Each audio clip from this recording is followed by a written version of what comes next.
Hello then folks, welcome back to another episode of Cat Meets. The nights are getting darker and definitely a bit colder. Got the lights of my TIE Fighter helping me out with this one. But this episode is about a Lada Niva, a really cool 4B. Something that a lot of folk seem to have seen out and about quite a few years ago, but just not so much anymore. They just don't see them on the road. It's a real nice, rare, old 4x4, designed and built in Russia to withstand the crazy roads of Siberia and all that stuff. So it's a real beast. These guys have managed to get together one and started up a little business.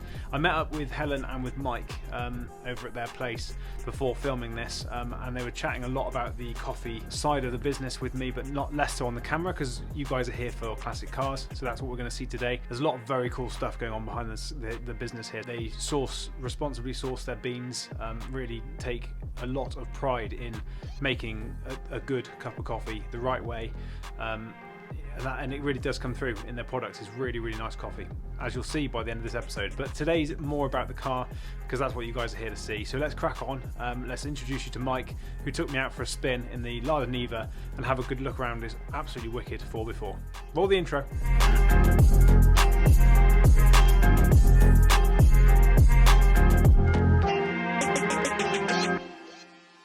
Guys, we have made it to the meeting point.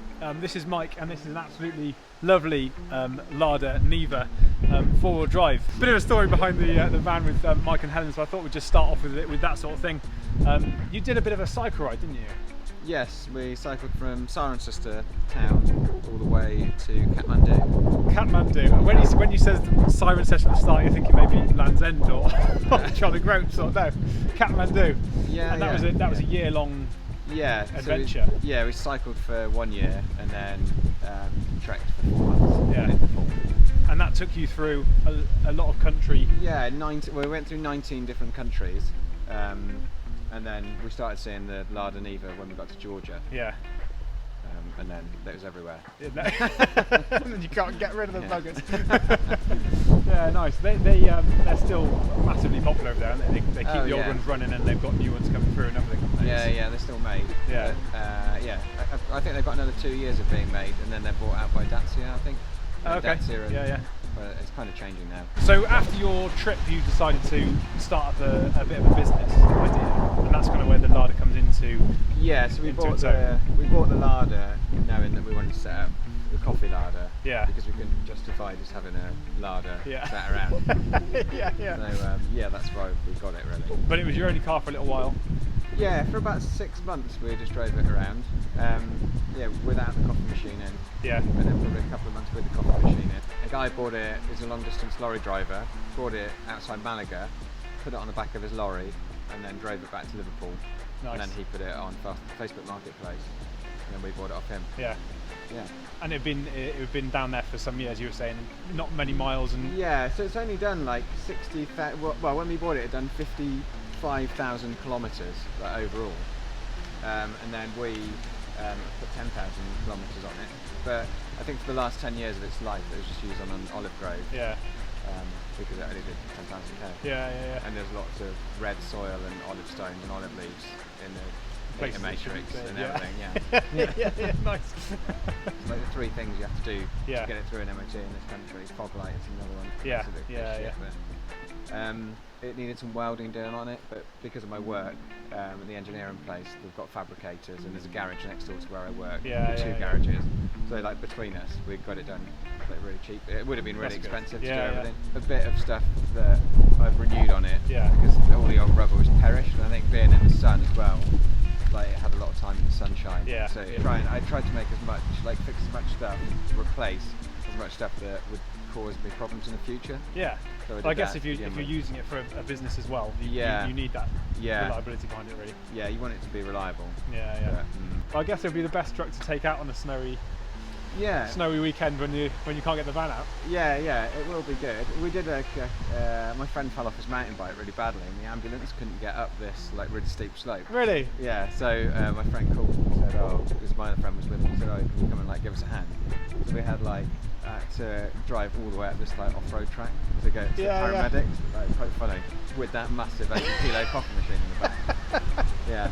And then we got 2 bikes in it at the top, and then 2 of us, and then Yeah, it was quite good fun. Yeah. Yeah. That's the most off-road it's done. Nice. Yeah. That's amazing. People tell me that like farmers used to buy them. Like they still, it's like a glorified quad bike. Yeah.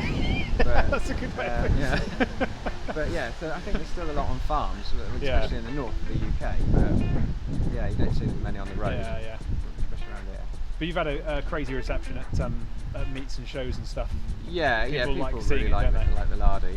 Yeah, and you get like people are really interested in the car. Yeah. And when you park up, there's usually people who want to talk to you about it. Yeah.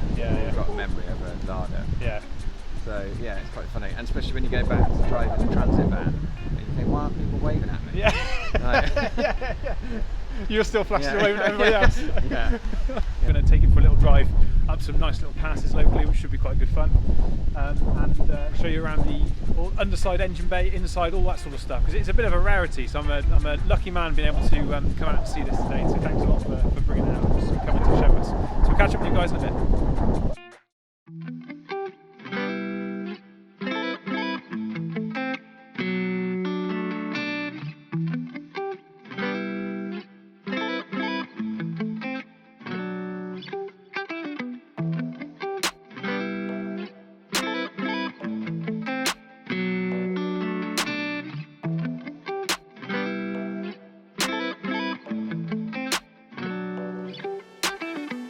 Rightio, we are in the machine and we're going to have a bit of a chat about the old coffee machine there in a bit.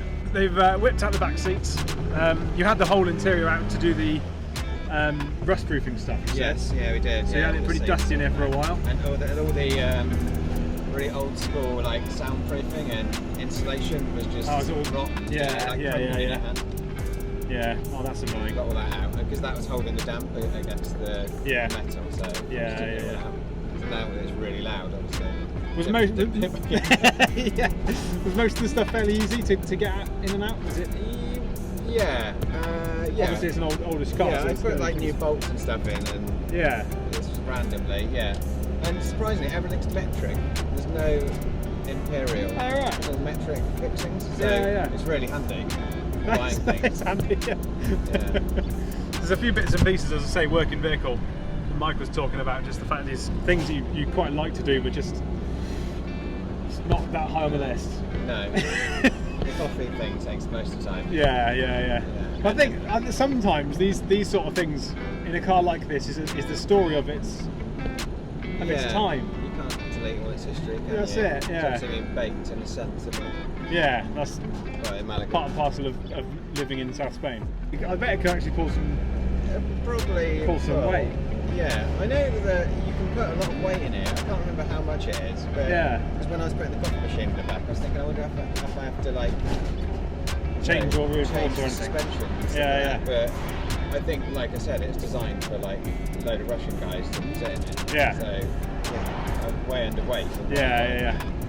But it's a 1600. Yeah, 1600. Yeah, Vaz engine. Should we do some off-road? Let's do some off-roading. Right. Are you alright with the coffee machine going down the back of the neck? Yeah. Off-roading. This is off-road you can get with a coffee machine. Yeah. That is the limit of the usability, I guess, is the big rattly coffee machine. But just coming up a fairly nice sort of alpine-esque road, you were saying you wouldn't want to be cornering too fast in it, but I think generally it's 4x4 heritage is fairly good, and I think it's built for the old back roads of Siberia, wasn't it? Yeah. So it'll probably be quite good fun one day to whip all this out and just take it on a big test on a 4x4 test track. Take it over to Land Rover or something. Yeah, just before I sell it. That'd be really cool. That's better not go down that one. The coffee machine has limits. Yeah. Was there any other cars in the running other than this? No, just the Lada. It was always the Lada. And do you think if you were to come back and not have wanted to start the coffee business, you would have got a Lada anyway as your daily run around car? I don't know. No. And well, probably environmentally, it's probably not the greatest cars to have. Well, I don't know. Yeah. Well, yeah, I do you like say that, but keeping the old ones on the road is yeah, and I do. Has got an inherent. I do argue that point all the time. It's better just to maintain things, isn't it? Yeah. I mean, if you can get brand new parts for this car, that's incredible. Yeah. There's not many classic cars out there. I mean, they did a run of VW Beetles and campers and stuff down in South America, didn't they, for a little while? Oh, did they? Ages ago. Yeah. So I think there's quite a few of those that are sort of built and still have sort of pieces that you can buy new. Yeah. But I mean, still making them to fit this is just incredible.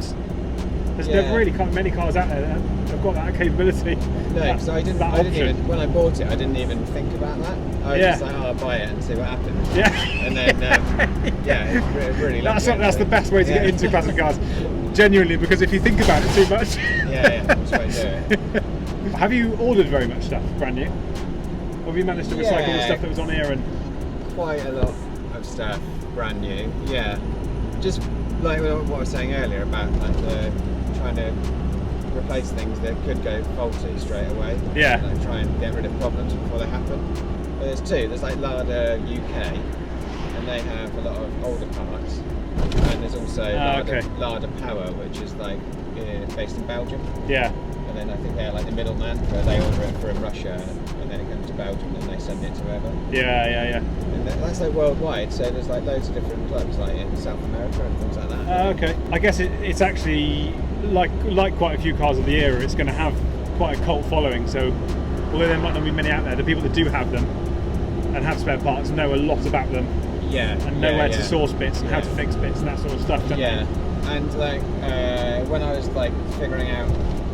Literally, I spent 2 weeks trying to figure out what headlights to put in it, because I was trying to replace the headlights from like to get in the right direction. Yeah. And I spent like 2 weeks of like googling it, and I just like couldn't figure it out. And then I thought, I'll just go on Facebook. I had to rejoin Facebook. Yeah. And I went on Facebook and like asked the Lada group, and literally within 5 minutes I had like 30 replies with all these links to the headlights. So it was like, that's invaluable information. Yeah. So, it is great. It is crazy, genuinely. I think social media for that sort of thing. Yeah, when social media is used like that, it's really good. Yeah. Yeah. There's that the enthusiasm for the car, though, isn't it? I mean, it goes beyond for a lot of people. It goes beyond their car. It's just the love for the brand and the type of car and things like that, isn't it? Yeah. It is like a really nice community. Because, like I said, there's a guy in Stroud who had 3. Yeah. Now he's converting 3 into 1. So he's got loads of spare parts.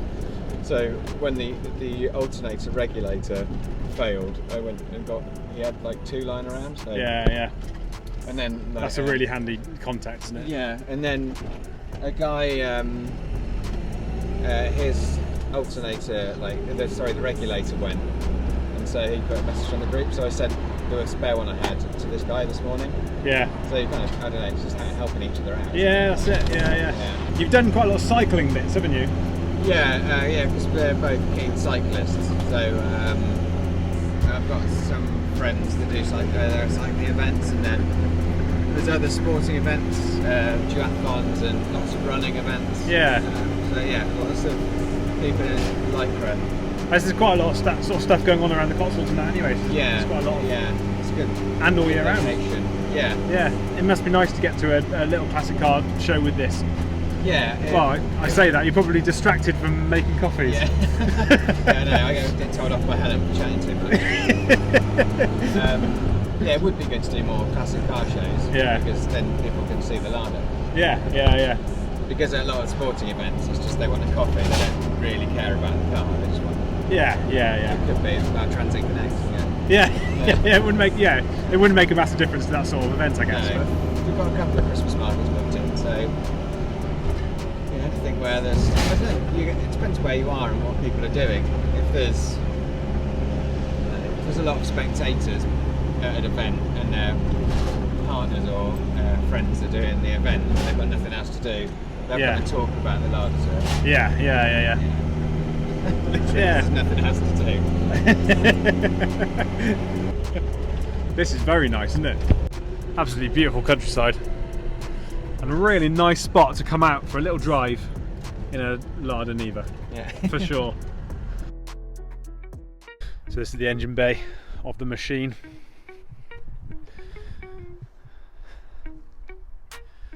Um, 1.6 carburetor engine, and Mike's done quite a few bits and pieces in terms of getting it up to date. As he said, he wanted to try and make it as reliable as possible. So got things like the new coil, new distributor cap, making up the wiper motor work. But the spare wheel sits in here, which is now there, and takes up this whole space here, which is just crazy. I don't know, it's a mental place to go and pop up spare wheel, but it works so well. I guess they needed the space for loading and stuff, people in the back. Little socket here apparently for a work light. There's just loads of stuff thought about in the design of it. Cracking engine, and bulletproof by all accounts. Just goes on working in many different conditions and weathers. Awesome. So, Coffee Lada.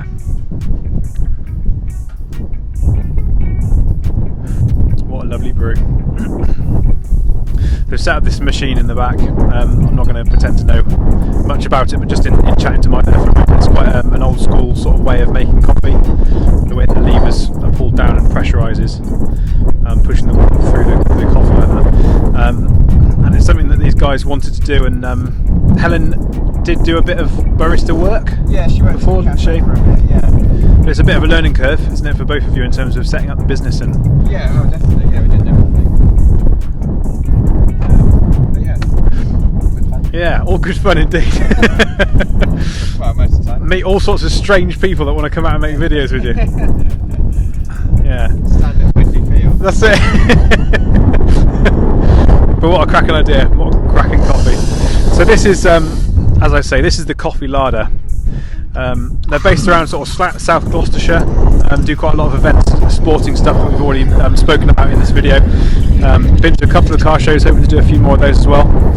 They've got a good Instagram account and post quite often in terms of their sort of the car work and the coffees and the shows that they go to and stuff, so make sure to go and check them out on Instagram. A massive thanks for coming out, meeting me and putting up my Pleasure. It's been fun. curiosity. It's absolutely an amazing wagon. I hope it comes across in the video, just the work that Mike and Helen have put into setting up this business and sorting this car out. And we do love to see a car on the road, classic car on the road, kept running. So make sure to give them a toot, a wave and a flash with the headlights of your car as you're going down the road if you see them. Not a flash. So yeah, thanks a lot, Mike. Been a pleasure to meet you. Cheers. We'll catch you soon. So there you have it, guys. Absolutely wicked machine. It was a real pleasure to meet Mike and Helen and have a good look over that car. What they've done is just absolutely awesome, bringing that thing up to speed, making it sort of reliable for sort of everyday use and for business use. You know, taking it out there, showing people what classic cars are all about.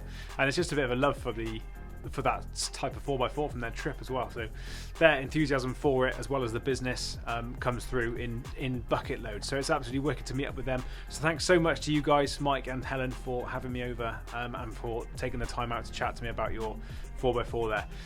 Keep an eye on their social media, as I say.